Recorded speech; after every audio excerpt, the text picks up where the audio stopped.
మీకు ముల్తానీ మట్టి గురించి చెప్పబోతున్నాను. ఇదొక మంచి హోమ్ రెమెడీనే అండి. కాదని చెప్పను నేను. ఇదొక మంచి హోమ్ రెమెడీ స్కిన్‌కి యూజ్ అవుతుందండి. కానీ ఎవరు యూజ్ చేయాలా అన్నది మీరు తెలుసుకోవాలనమాట. అందరికీ పడుతుందని అందరూ అప్లై చేసుకుంటే చాలా పొరపాటండి. ఎందుకు అంటే ముల్తానీ మట్టి అనేది ఆయిలీ టైప్ ఆఫ్ స్కిన్ ఉన్న వాళ్ళకి ఇది మంచి హోమ్ రెమెడీ అనమాట. ఎందుకు అంటే మీరు అప్లై చేసినప్పుడు ఆయిలీనెస్ అనేది రెడ్యూస్ అవుతుందనమాట. ఇంకొకటి విషయం ఏంటంటే డ్రై స్కిన్ ఉన్నవాళ్ళు, ఇరిటేషన్ సెన్సిటివ్ స్కిన్ ఉన్నవాళ్ళు అప్లై చేయకుండా ఉండడమే చాలా బెటర్ అనమాట. ఎందుకు అంటే ఇంకా డ్రైనెస్, ఇరిటేషన్ అనేది ఇంకా ఎక్కువ అవుతుందనమాట. ఒకవేళ ఒకవేళ అప్లై చేసుకున్నా గూడా ఏ టైప్ ఆఫ్ స్కిన్ వాళ్ళు అప్లై చేసుకున్నా ఖచ్చితంగా 80% మాత్రమే డ్రై చేసుకునేటట్టు చూసుకోండి. ముల్తానీ మట్టిని కంప్లీట్ గంటల తరబడి అప్లై చేసి వదలడం అలాంటివి చేయొద్దండి.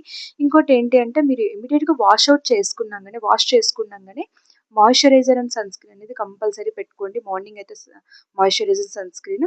నార్మల్ టైమ్‌లో అయితే మాయిశ్చరైజర్ అనేది కంపల్సరీ అప్లై చేసుకోవాలండి. ఎందుకంటే ఇది మీరు వదిలేసినట్టయితే ఇంకా స్కిన్ అనేది చాలా డ్రై అయిపోయి డార్క్‌నెస్ అనేది ఫార్మ్ అవుతుందనమాట. సో, బెటర్ టు టేక్ అంటే ఆయిలీ టైప్ ఆఫ్ స్కిన్ వాళ్ళకి ముల్తానీ మట్టి అనేది చాలా బాగా హెల్ప్ అవుతుందండి. It's a temporary oil